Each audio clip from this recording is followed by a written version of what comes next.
عبدالعلیم صاحب دہلی سے پوچھتے ہیں چلنے کا سنت طریقہ کیا ہے اور کس طرح چلنا چاہیے؟ بھائی صاحب، ہر آدمی کی اپنی ایک نیچرل چال ہوتی ہے، اس کو چینج کریں گے تو کوا چلا ہنس کی چال اور اپنی بھی بھول گیا والا ہو جائے گا۔ نیچرل چال ہوتی ہے ہر ایک کی اپنی، البتہ تکبر سے نہ چلیں، سینہ اکھاڑ کے یوں جیسے پتہ نہیں کوئی کھڈا کرنے جا رہا ہے۔ بعض لوگوں کی سینہ آٹومیٹیکلی تھوڑا سا ابھرا ہوا ہوتا ہے، وہ ایک الگ بات ہے، لیکن بعض لوگوں کی عادت ہوتی ہے اکڑ کے چلنے کی، تو اکڑ کے مت چلیں، نارمل وے میں چلیں، بہت تیز تیز بھی نہ چلیں کہ تھک جائیں بلا وجہ۔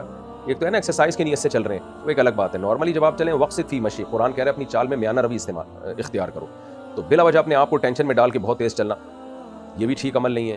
سستوں کی طرح آہستہ چلنا، حضرت عمر نے کسی کو دیکھا بہت خراما چل رہا ہے، حضرت عمر نے اس کو تنبیہ کی کہ بھائی نارمل چلو، ایسے کیوں چل رہے ہو جیسے، یعنی مفہوم بیان کر رہا ہوں، ایسے کیوں چل جیسے کوئی بیمار چل رہا ہوتا ہے۔ تو آپ کی چال سے دیکھنے سے یہ بھی نہ لگے کوئی بیمار جا رہا ہے، یہ بھی نہ لگے کہ کوئی اس سے قرضہ لے کے بھاگا ہوا ہے اور یہ اس کے پیچھے جا رہا ہے۔ تو نارمل چال میں چلنا چاہیے اور نیچرل جو اللہ نے آپ کو دی ہے۔ بعض لوگوں کی چال نیچرلی تیز ہوتی ہے تو وہ تیز نہیں ہے، وہ دوسروں کو تیز لگتی ہے، وہ ان کے لیے وہی میانہ روی والی چال ہوتی ہے۔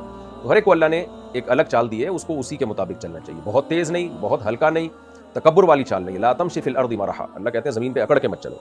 تو روز 5 سورہ پڑھنا کیسا ہے؟ ٹھیک ہے، ویسے روز قرآن کی تلاوت کریں، الحم سے لے کے سورہ ناس تک، ایک پارہ پڑھ لیا کریں 30 دنوں میں۔ ایک پارہ نہیں ہوتا آدھا پڑھ لیں تاکہ 2 مہینے میں قرآن ختم ہو، وہ بھی نہیں ہوتا ایک پاؤ پڑھ لیں تاکہ 4 مہینے میں قرآن ختم ہو۔ تو یہ جو لوگوں نے مخصوص صورتیں بنا لی ہیں کہ فلاں دن یہ صورت، فلاں دن یہ، اس سے بہتر یہی ہے کہ پورا قرآن پڑھا کریں، پورا قرآن ختم کیا کریں۔ لڈو میں ڈائس یعنی چھلکا استعمال ہوتا ہے اور میری پتہ نہیں چھکا استعمال ہوتا ہے، یہ کیا ہے بھائی؟ اور میری معلومات کے مطابق حدیث میں، اچھا لڈو کہہ رہا ہوں میں، لڈو میں ڈائس یعنی چھکا استعمال ہوتا ہے۔ میری معلومات کے مطابق حدیث میں ڈائس والے کھیلوں کی ممانعت آئی ہے، اگر میری معلومات غلط ہے تو تصحیح فرما دے۔ دیکھیں نبی صلی اللہ علیہ وسلم سے جو اس طرح کے کھیلوں کی ممانعت آئی ہے، تو مجھے ان حدیثوں کی پوری تحقیق تو نہیں ہے کہ صحیح حدیثیں ہیں ضعیف حدیثیں، لیکن ایک کامن اصول فقہا نے بیان کیا قرآن و سنت کو سامنے رکھ کر کہ وہ کھیل جن میں آپ کا دماغ استعمال ہوتا ہے، دماغ تھکتا ہے، وہ جائز نہیں ہے۔ جیسے شطرنج ہے، اس میں آپ کا دماغ استعمال ہوتا ہے، وہ اس لیے جائز نہیں ہے کہ والذین هم عن اللغو معرضون، لغویات سے ہمیں بچنے کا حکم ہے۔ لغویات اس کام کو کہتے ہیں جس میں نہ دین کا فائدہ نہ آخرت کا فائدہ۔ تو کھیل کا تو بنیادی مقصد ہوتا ہے دماغ کو تفریح دینا۔ تبھی حدیث میں آتا ہے کل لہو باطل، ہر کھیل باطل ہے سوائے 3 کھیلوں کے۔ وہ 3 کھیل وہی ہیں جن میں دماغ فریش ہوتا ہے آپ کا، اس کے سوسائٹی پہ کوئی اچھے اثرات مرتب ہوتے ہیں۔ تو شطرنج کھیلنے میں کوئی اچھے اثرات مرتب نہیں ہوتے۔ آپ کو چاہیے تھا آپ کھیل کود کے دماغ کو فریش کرتے، پھر دماغ مفید کاموں میں استعمال کرتے۔ آپ نے دماغ ہی بیکار کام میں کھپا دیا تو اب بچے گا کیا آپ کے پاس؟ تو کھیل کا تو مقصد ہے تاکہ آپ کھیلوں کو کھیلیں اور تاکہ دماغ فریش ہو اور دماغ کو مفید کاموں میں خرچ کریں۔ دماغ ہی کو آپ نے اس میں خرچ کر دیا تو پھر وہ دماغ تو کسی کام کا رہا نہیں۔ تو اس وجہ سے بھی شطرنج جو ہے نا ناجائز ہے۔ البتہ ان لوگوں کے لیے شطرنج کھیلنے کی گنجائش ہے جن کو دشمن کی چالیں سیکھنی ہوں، جیسے فوج کے کچھ بڑے لوگ ہوتے ہیں۔ امام شافعی سے منقول ہے کہ جو جنگی چالیں سیکھنے کے لیے شطرنج کھیلے گا، جنگی کمانڈر ہے، تاکہ اس کو دشمن کی چالیں، اس کا دماغ کھل جائے اور دشمن کی چالیں سمجھنا اس کو آ جائیں، تو اگر کوئی سمجھتا ہے کہ یہ اس کھیل میں اس کو یہ فائدہ ہوگا تو پھر اس کے لیے جائز ہے۔ تو لڈو میں چونکہ دماغ فریش ہی ہوتا ہے، دماغ تھکتا نہیں ہے، تو اس لیے لڈو اس اصول کے مطابق جائز ہے، چاہے اس میں چھکا بھی کیوں نہ ہو، اس سے کوئی فرق نہیں پڑتا۔ تو چھکا تو محض ایک آلہ ہے، 4 آ رہا ہے، 3 آ رہا ہے، 6 آ رہا ہے، تو اس میں کوئی دماغ آپ کا تھکتا نہیں ہے، بلکہ آپ تھوڑا سا فریش ہو جاتے ہیں۔ خاص طور پہ گھر میں بیوی بچوں کے ساتھ کھیلیں گے تو شاید اس بہانے تعلقات بھی اچھے ہو جائیں۔ ہماری بہن شادی سے منع کر رہی ہے، آگے بھی شادی کا ارادہ نہیں ہے اور ہمارے ابو کی ریٹائرمنٹ کی عمر قریب ہے، ہم کیا کریں؟ بہن کو سمجھائیں، کیونکہ یہ لڑکیاں حماقت اور بے وقوفی میں شادی سے منع کرتی ہیں، بعد میں جب دھکے کھاتی ہیں نا، رلتی ہیں، ان کی عزتوں سے کھیلا جاتا ہے اور بڑھاپا آنے لگتا ہے، تنہائیوں کا شکار ہوتی ہیں، بھائی اپنی زندگیوں میں مشغول ہوتے ہیں اپنی بیویوں کے ساتھ، تو پھر یہ بہت بڑی ٹینشن بنتی ہے سوسائٹی کے لیے، اور پھر یہ رشتے کشکول لے کے تلاش کرتی ہیں، ملتے نہیں ہیں ان کو رشتے۔ تو اس لیے میں آپ کی سسٹر کو، آپ کی بہن کو اپنی بہن سمجھ کے نصیحت کروں گا، وصیت کروں گا کہ یہ ڈھیٹ پنا آپ چھوڑ دیں، اپنے پر، اپنے ماں باپ پر، اپنے بھائیوں پر رحم کریں آپ، کیونکہ بعد میں پھر انہوں نے ہی سنبھالنا ہوتا ہے۔ یہ جو لبرل لوگوں نے کہا دیا نا جاب کریں، یہ حل نہیں ہے، یہ فطرت نہیں ہے۔ بہت ساری جاب کرنے والی خواتین بھی ہم نے دیکھی ہیں، زندگی رل جاتی ہیں، بڑے بڑے عہدوں پر ہوتی ہیں، بہت پیسہ کمایا لیکن بڑھاپے میں رل جاتی ہے ان کی زندگی، کوئی پوچھنے والا نہیں ہوتا، منہ سے رال ٹپک رہی ہوتی ہے، کوئی صاف کرنے والا نہیں ہوتا، اور احساس کمتری میں، تنہائی میں الگ جاتی ہے۔ اس سے وہ غریب خاتون اچھی ہے جس کے بیٹے بیٹیاں ہوں اور وہ اپنے بچوں میں لائف کو اس غربت میں بھی انجوائے کر رہی ہوتی ہے زیادہ۔ تو یہ جو ہے نا انسان کی فطرت ہے کہ اس کو افراد چاہیے، تو اللہ تعالیٰ نے عورت کو افراد کیسے دی؟ ان کی اولاد کی صورت میں، اس لیے نکاح کر رہے ہیں ان کو میں بھی نصیحت کرتا ہوں، آپ بھی سمجھائیں، اور کوئی اچھا رشتہ بھی تلاش کریں۔ ہو سکتا ہے آڑے ترچے آ رہے ہیں اس لیے نہیں کر رہی ہوں، بعض دفعہ رشتے ہی آڑے ترچے ہوتے ہیں، وہ کہتی ہے اس سے تو میں ایسے ہی ٹھیک ہوں بغیر شادی کے، کوئی اچھا رشتہ تلاش کر لیں ان کے لیے، لیکن ان کو فورس کریں، فورس کا مطلب مینٹلی ان کو فورس کریں، یہ نہیں کہ آپ کو مار دھاڑ شروع کر دیں، ان کو سمجھائیں بٹھا کے۔ میرے اکاؤنٹ میں سود کی رقم آ گئی ہے اور میں اسے استعمال نہیں کرنا چاہتی، تو میں اسے صدقہ کروں گی یا خیرات؟ آپ اسے نکال کے بلا ثواب، یعنی بلا نیت ثواب کی نیت کے بغیر آپ اس کو صدقہ کر دیں، رکھے نہیں اکاؤنٹ میں۔ ہمارا کام یہ ہے کہ ہمیں یہ بتانا ہوتا ہے کہ اسٹاک مارکیٹ میں شیئر کب اوپر جائیں گے اور کب نیچے، اس کام کی کمائی حلال ہے جی۔ سندل صابن پر ہاتھی کی تصویر بنی ہوئی ہوتی ہے، اس کا استعمال جائز ہے؟ نہیں جائز ہے۔ صابن پہ جب تصویر بنی ہوتی ہے تو استعمال سے وہ تصویر ختم ہو جاتی ہے، تو ویسے صابن کا استعمال تو کریں تاکہ وہ تصویر ختم ہو۔ خیر یہ تو میں ایک ویسی بات کر رہا ہوں، تو تصویر جب موضع اہانت میں ہو نا، اہانت کا مطلب ہوتا ہے کہ وہ تعظیم نہیں ہو رہی اس کی، تو پھر اس تصویر میں تخفیف ہے شریعت میں، یعنی اس کے احکام وہ اس طرح نہیں ہے جیسے دیوار پہ جو جاندار کی چیزوں کی تصویریں لٹکی ہوئی ہوتی ہیں نا، ان کی حیثیت الگ ہے۔ صابن پہ تصویر ہے تو کوئی حرج نہیں ہے اس کے استعمال کرنے میں، البتہ اس تصویر کو بنانے والی کمپنی کو چاہیے کہ نہ بنائے تصویر سازی بہرحال ناجائز حرام ہے۔ بلال منیار انڈیا، اللہ میاں کہنا کیسا ہے؟ کہ ٹھیک ہے بھائی، اللہ کے ساتھ جب میاں کی نسبت کی جاتی ہے تو اس سے اللہ کی تعظیم مراد ہوتی ہے، کوئی حرج نہیں ہے اس میں۔ اللہ کا کلام مخلوق نہیں ہے، اس کا کیا مطلب ہے؟ اس کا مطلب یہ ہے کہ دیکھیں، جو جس کی صفات ہوتی ہے نا وہ مخلوق نہیں ہوتی، وہ مخلوق ہمیشہ بعد میں پیدا ہوئی ہے۔ مخلوق کہتے ہیں جس کو بنایا جائے، حادث ہوتی ہے، اور اللہ کی تمام تر صفات جب سے اللہ ہے اسی وقت سے اللہ اپنی صفات کے ساتھ ہے، تو اللہ چونکہ ہمیشہ سے ہے لہٰذا اس کی صفات بھی ہمیشہ سے، تو کسی بھی شخص کا کلام جو ہے نا وہ اس کی صفت ہوتی ہے، جیسے رحمت ہے، غضب ہے، یہ ساری صفات جب سے میں ہوں میرے ساتھ ہیں یہ صفات، تو اللہ بھی جب سے ہے تو اس کی صفات بھی ہمیشہ سے ہیں۔ تو اللہ کا جو کلام ہے چاہے وہ تورات کی صورت میں ہو، انجیل کی صورت میں ہو، قرآن کی صورت میں ہو، جو اصل کلام ہے نا اللہ کا وہ ہمیشہ اللہ کے ساتھ ہے، تو اس لیے وہ مخلوق نہیں ہے بلکہ اللہ کی وہ صفت ہے۔ ہاں جب وہ صفت ہم نے اس کلام کو اپنے قلم سے لکھا اور کتابوں میں محفوظ کیا تو وہ پھر مخلوق ہے، لیکن جو اصل کلام ہے جو اللہ کی ذات سے نکلا ہے، بلا کیفیت، کلام اللہ بدا منہ بلا کیفیت، اللہ سے ظاہر ہوا ہے جس کی کیفیت ہمیں معلوم نہیں ہے، تو وہ ہمیشہ سے۔ آپ کو ان پیچیدہ عقیدوں میں جانے کی ضرورت نہیں ہے، انسان کے بچے بن کے جیسے چل رہے ہیں نارمل لائف گزاریں، کچھ چیزیں علماء کے لیے رکھا کریں، عوام کو اتنی زیادہ ڈیپ میں نہیں جانا چاہیے۔ بیسک جو بنیادی عقائد ہیں بس ان کی طرف توجہ دیں، آمنت باللہ وملائکتہ وکتبہ ورسلہ والیوم الآخر والقدر خیرہ وشرہ من اللہ تعالی والبعث بعد الموت، یہ بیسک عقیدے ان کو فوکس کریں۔ عدنان صاحب سعودی عرب سے، ہم نے 5 لاکھ سود پر قرض لے کر مکان خریدا، اب وہ ہمیں 6 لاکھ منافع دے رہا ہے، ہم کہہ رہے ہیں کہ مکان بیچ دیتے ہیں مگر والدہ کہہ رہی ہے مکان نہیں بیچیں گے اور کمیٹی ڈال کر سود بھر لیں گے، رہنمائی فرمائیں۔ سودی لین دین جو آپ نے کیا وہ حرام کیا، کیونکہ آپ نے سود پر قرضہ لے کے مکان خریدا تو یہ ناجائز اور حرام عمل تھا، اس پہ توبہ استغفار کریں۔ باقی اب آپ مکان بیچ کس کو رہے ہیں؟ جس سے قرضہ لیا ہے اسی کو بیچ رہے ہیں، تو بیچنا تو جائز ہے، اس کو کسی کو بھی بیچ سکتے ہیں آپ، لیکن جتنے میں لیا اس سے کم قیمت پہ نہیں بیچ سکتے جب تک پوری قیمت ادا نہ ہو جائے۔ تو 6 لاکھ منافع دے رہا ہے تو اس کو بیچ سکتے ہیں۔ باقی یہ کہ والدہ کہہ رہی ہے مکان نہیں بیچیں گے، کمیٹی ڈال کر سود بھر لیں گے، غلط، والدہ کی اطاعت اس میں جائز نہیں ہے۔ سود جتنا جتنا دیں گے اتنا اتنا گنہگار ہوں گے آپ، تو اگر مکان بیچ کے آپ اس کی قیمت ادا کر سکتے ہیں تاکہ مزید سود لگنے سے بچ جائے تو ایسا کر لیں آپ۔ بیوی کو داڑھی نہیں پسند تو کیا داڑھی کاٹ لوں یا بیوی کا طلاق کا مطالبہ پورا کر دوں؟ میں بس واجبی سا مسلمان ہوں لیکن دیندار بننے کی کوشش کر رہا ہوں۔ داڑھی نہیں پسند ہے اور وہ طلاق کا مطالبہ کر رہی ہے تو بیگم کو طلاق دے دیں، آپ داڑھی نہ کاٹیں۔ آپ ہو سکتا ہے میرے اس جواب پہ لوگوں کو اعتراض ہو، لو داڑھی کے چکر میں بیوی سے ہاتھ دھو بیٹھے۔ بھائی صاحب وہ اتنی ڈھیٹ ہے کہ وہ کمپرومائز کرنے کے لیے تیار نہیں ہے اور طلاق لے کر اپنی زندگی برباد کر رہی ہے۔ تو جب ایک عورت کو خود خیال نہیں ہے کہ بھائی تمہیں داڑھی پسند نہیں ہے لیکن شوہر کی خاطر برداشت کر لو، اللہ کی خاطر نہیں برداشت ہو رہا، تو شوہر کی اتنی بھی بری چیز نہیں ہے نا داڑھی عورت کی نظر میں جتنی وہ سمجھ رہی ہے، تو اللہ کی خاطر نہیں برداشت ہو رہا، شوہر کی خاطر برداشت کر لو۔ تو اگر شوہر بھی اتنا پسند نہیں ہے کہ داڑھی جو ہے نا وہ شوہر جائے بس داڑھی نظر نہ آئے، تو پھر میرا خیال ہے یہ بہت زیادہ حد سے تجاوز ہو جاتا ہے۔ پہلی کوشش تو یہ کریں کہ داڑھی رکھیں اور طلاق نہ دیں، اس کو آرام سے محبت سے سمجھائیں، پھر بھی نہیں مانتی تو پھر داڑھی نہیں کاٹی جائے گی، طلاق کا مطالبہ پورا کر دیا جائے گا۔ محمد آفتاب انڈیا سے، جمعے کے دن ایک مسجد میں 2 جماعتیں ہوتی ہیں کیونکہ مسجد میں جگہ کم ہونے کی وجہ سے کچھ لوگ جماعت سے رہ جاتے ہیں، کیا یہ صحیح ہے؟ اور اگر دوسری جماعت میں صرف 10 سے 15 افراد ہوں تو کیا یہ صحیح ہے؟ غیر مسلم کنٹریز میں مجبوری میں ایسا کرنا پڑتا ہے، میں نے خود دیکھا ہے، وہاں پہ مسجدیں بڑی بڑی نہیں ہوتی تو مجبوری ہے، اور گورنمنٹ اس کی بھی اجازت نہیں دیتی کہ آپ باہر صفیں بنائیں روڈ پہ، تو پھر مجبوری میں 2 جماعتیں ہو رہی ہیں۔ نارملی تو یہ جائز عمل نہیں ہے لیکن مجبوری کے حکام الگ ہوتے ہیں۔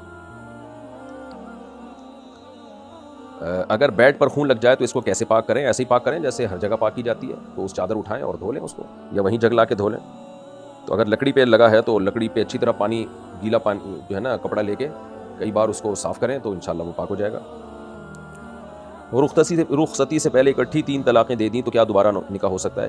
دیکھیں رخصتی سے پہلے اگر اکٹھی 3 طلاقیں اس طرح سے دیں کہ تمہیں طلاق ہے طلاق ہے طلاق ہے، یعنی 3 جملے کہیں، تو پہلی طلاق سے ہی نکاح ختم ہو گیا اور بیوی بالکل آزاد ہو گئی، دوسری اور تیسری طلاق لگتی نہیں ہے، جب لگتی نہیں ہے تو ایک ہی طلاق ہوئی ہے، دوبارہ نکاح ہو سکتا ہے، آئندہ 2 طلاقوں کا اختیار رہے گا۔ لیکن اگر ایک ہی کلمے میں کسی نے 3 طلاقیں دے دیں رخصتی سے پہلے، یوں کہا تمہیں 3 طلاقیں ہیں تو تینوں لگ گئی ہیں، تو اب دوبارہ نکاح نہیں ہو سکتا۔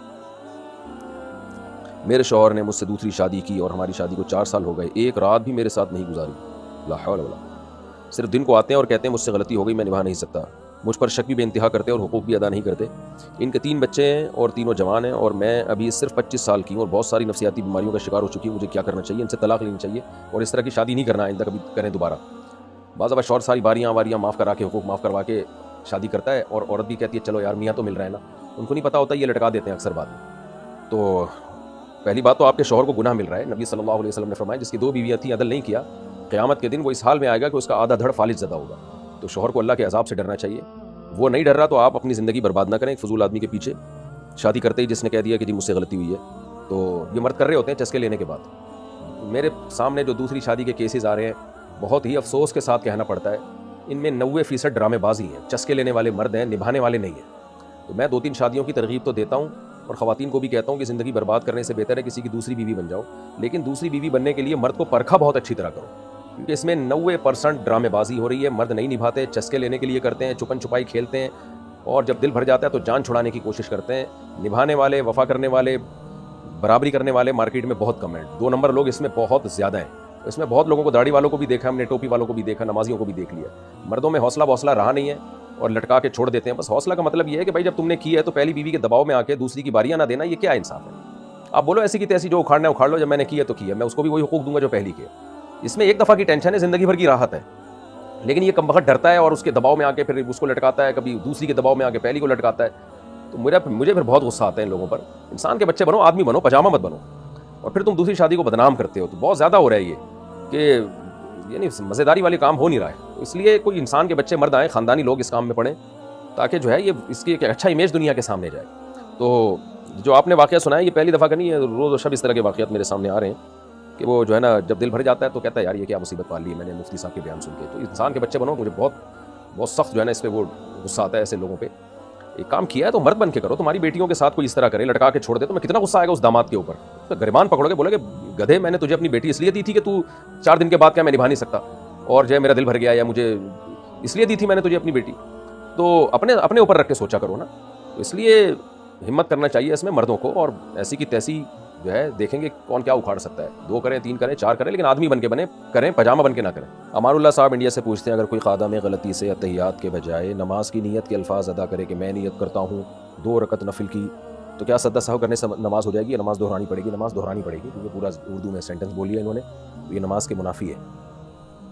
کیا گولڈ یا کرنسی کی تجارت میں ایجنٹ کے طور پر کام کر سکتے ہیں؟ اسی طرح اسٹیٹ ایجنسی کے بارے میں بھی بتا دیں. جی کر سکتے ہیں، ایجنٹ کے طور پہ کام کر سکتے ہیں. کیا خالہ کے دیور سے شادی کر سکتے ہیں؟ خالہ کا دیور ہاں کر سکتے ہیں. خالہ کے دیور سے آپ کے لیے غیر محرم ہے، ہر غیر محرم سے شادی جائز ہے. جی محمد تسلیم اختر انڈیا سے، نہانے کے بعد بالٹی میں جو پانی بچ جائے تو اس میں کپڑا کنگھال لیا جائے تو کپڑا پاک ہو جائے گا یا وہ پانی مستعمل کے حکم میں ہوگا؟ پاک ہو جائے گا جی. کنگھالنے سے تو ویسے بھی پاک نہیں ہوتا کپڑا، ایک دفعہ کنگھالنے سے نہیں ہوتا. 3 پانیوں میں الگ الگ کنگھالیں گے تو ہوگا. لیکن جو پانی نہانے کے بعد بچا ہوا ہوتا ہے وہ پاک پانی ہی ہوتا ہے، اس سے کپڑا پاک کریں گے تو پاک ہو جائے گا، لیکن شرعی طریقے سے پاک کریں گے. صرف یوں کر کے ڈال کے نکالنے سے کپڑا پاک نہیں ہوتا. محمد احمد بہاولپور سے، کسی کے گھر ضرورت سے زیادہ جانا اور لمبے وقت تک ان کے پاس رکنا جائز ہے؟ بھائی یہ اس سے آپ کا جو تعلق ہے، جس کے گھر آپ گئے ہیں، یہ اس سے پوچھیں. کسی کو تکلیف دینا حرام ہے. اب اس کو آپ کے اسٹے کرنے سے تکلیف ہو رہی ہے نہیں ہو رہی، بعض لوگ ایسے بے تکلف ہوتے ہیں کہ ان کے اسٹے کرنے سے تو انسان کو اور خوشی ہوتی ہے تو یہ ان سے پوچھیں آپ. عام طور پہ تو تکلیف ہی ہوتی ہے، کسی گھر جا کے بیٹھ جاؤ تو اگلے کو غصہ آئے گا. بالکل فارغ آدمی ہوگا تو نہیں آئے گا. والدین اگر ناجائز سختی کریں یا ان سے کوئی غلطی ہو جائے تو ان کی اصلاح کیسے کی جائے؟ برداشت کیا جائے اور کچھ بھی نہیں ہے. والدین کو جتنا برداشت کریں گے ثواب ملے گا. ان کے احسانات بہت زیادہ ہوتے ہیں، تو دائیں بائیں ہو جایا کریں جب زیادہ غصہ کر رہے ہوں. باقی ان سے غلطی ہو جائے تو محبت سے ایک دفعہ سمجھا دیں، مان جائیں ٹھیک ہے، نہیں تو اپنے حال پہ چھوڑ دیں. کسی اور کے ذریعے ان کو نصیحت کروائیں، خود نہ کریں. کیا بلی پال سکتے ہیں؟ جی پال سکتے ہیں. حلال جانور پالا کریں جس سے میں برکت ہو، جس سے سب کو فائدہ ہو. مرغی پالیں گے انڈے دے گی، گوشت ملے گا آپ کو. بکری پالیں گے دودھ ملے گا. گائے پالیں گے دودھ ملے گا. تو بہرحال پال سکتے ہیں بلی بھی. میں نے اپنے بوائے فرینڈ سے نکاح کر لیا ہے. شکریہ جی آپ کا، بہت بہت نوازش. اور ہمارے والدین کو بھی نہیں پتہ، صرف کچھ دوستوں کو پتہ ہے، اور نکاح صرف زبانی ہوا ہے، کوئی کاغذات نہیں ہے کہ ہمارا نکاح ہو گیا. اگر یہ لڑکا آپ کا کفو تھا، ہم پلہ تھا، آپ کے جوڑ کا تھا، تو نکاح ہو گیا. باقی میں ویسے تو لڑکیوں کو کبھی ترغیب نہیں دیتا کہ والدین کی مرضی کے بغیر شادی کریں، لیکن اب مرضی کے بغیر بوائے فرینڈ جب بنا دیا ہے اور ماں باپ کنٹرول نہیں کر رہے آپ کے اوپر، تو بوائے فرینڈ سے تو بہرحال زنا سے تو بچا لیا نا اللہ نے آپ کو، تو نکاح ہی بہتر ہے. کورٹ میرج کا کیا حکم ہے؟ کیا نکاح ہو جاتا ہے اگر کورٹ میں نکاح 2 عورتوں کی موجودگی میں ہوا، کیونکہ کوئی مرد وہاں گواہ موجود نہیں تھا اور ثبوت کے طور پر ویڈیو بھی بنائی گئی؟ اور نکاح باقاعدہ رجسٹرڈ ہے تو کیا اسلام کے مطابق نکاح منعقد ہو گیا یا نہیں؟ دیکھیں، دو عورتوں کی گواہی سے نکاح منعقد نہیں ہوتا، البتہ جج نے جب نکاح پڑھایا ہے اور لڑکا لڑکی وہاں موجود تھے تو جج خود ایک گواہ کے طور پر گواہ تھا، تو لہذا یوں نہیں کہیں گے کہ دو لڑکیاں گواہ تھیں، بلکہ ایک جج خود گواہ تھا اور دو لڑکیاں گواہ تھیں، اور لڑکا لڑکی دولہا دلہن وہاں موجود تھے، تو پھر نکاح ہو گیا یہ۔ اور اگر ہاں ایسا ہی ہے، تو اگر لڑکا لڑکی یعنی دولہا دلہن موجود تھے نا وہاں بنفس نفیس، تو ایسی صورت میں جج خود ایک گواہی کا کردار بھی ادا کر رہا ہوتا ہے۔ محمد سیف انڈیا سے، کتاب پر پیر لگ جائے تو کیا اسے چومنا چاہیے؟ چوم لیں تو اچھی بات ہے، بے ادبی ہوئی ہے، لیکن کوئی سنت یا لازم نہیں ہے۔ اگر کسی خاندان میں وٹے سٹے کا رواج ہو تو کیا کریں؟ آپ کی جو مرضی کریں، آپ کو لڑکی سمجھ میں آ رہی ہے تو شادی کریں، نہیں آ رہی تو شادی نہ کریں۔ خاندان میں جو رواج ہے وہ خاندان پہ چھوڑ دیں، آپ وہ کریں جو آپ کی کھوپڑی شریف میں آ رہا ہے۔ ہانیہ پشاور سے، توفیق اور ہدایت میں کیا فرق ہے؟ کبھی ہم کہتے ہیں اللہ ہمیں توفیق دے، کبھی ہم کہتے ہیں اللہ ہمیں ہدایت دے۔ دیکھیں، توفیق کا مطلب تو ہوتا ہے کہ اللہ ہمیں عمل کی توفیق دے، یعنی جو صحیح کام ہے اللہ عمل کروا دے ہم سے، اور ہدایت کے دو معنی ہوتے ہیں، ایک اراۃ الطریق، ایک ایصال الی المطلوب۔ اراۃ الطریق کا مطلب یہ ہوتا ہے کہ سیدھا راستہ اللہ ہمیں دکھا دے، اور ایصال الی المطلوب کا مطلب ہوتا ہے کہ اس راستے پہ چلا دے۔ تو اس سے پتہ چلا کہ ہدایت جو ہے نا، جیسے قرآن میں آتا ہے نا اہدنا الصراط المستقیم، اے اللہ ہمیں سیدھا راستہ دکھا، تو یہاں دکھا نہیں بلکہ چلا، دکھایا تو اللہ نے ہے، وہدیناہ النجدین، اللہ کہتے ہیں میں نے دونوں راستے دکھا دیے۔ تو چلانا جو ہے نا یہ بھی ایک ہدایت ہے۔ تو یہ والی ہدایت جو ہے نا کہ سیدھا راستہ دکھانا، یہ تو اللہ نے کافروں کو بھی دیا قرآن کے ذریعے، لیکن چلانے والی ہدایت نہیں ملی ان کو۔ تو توفیق اور ہدایت یہ کیا ہے؟ ہدایت عام ہے، توفیق خاص ہے۔ جب ہدایت کا مطلب یہ ہو کہ ہمیں سیدھے راستے پہ چلا دے، تو اس کا مطلب آپ ہدایت وہی معنی میں لے رہے ہو جس معنی میں توفیق ہے۔ توفیق کا معنی بھی چلانا اور ہدایت کا معنی بھی چلانا، اور ہدایت کا لیکن ایک دوسرا معنی بھی آتا ہے کہ راستہ دکھا دینا۔ جب ہدایت راستہ دکھانے کے معنی میں ہو پھر وہ توفیق نہیں ہے، پھر وہ کوئی اور چیز ہے۔ تو باقی یہ کہ کبھی ہم کہتے ہیں اللہ ہمیں توفیق دے، کبھی ہم کہتے ہیں اللہ ہمیں ہدایت دے، تو ان دونوں باتوں کا ایک ہی مطلب ہے، مطلب یہ کہ سیدھے راستے پہ ہمیں تو اللہ چلا دے۔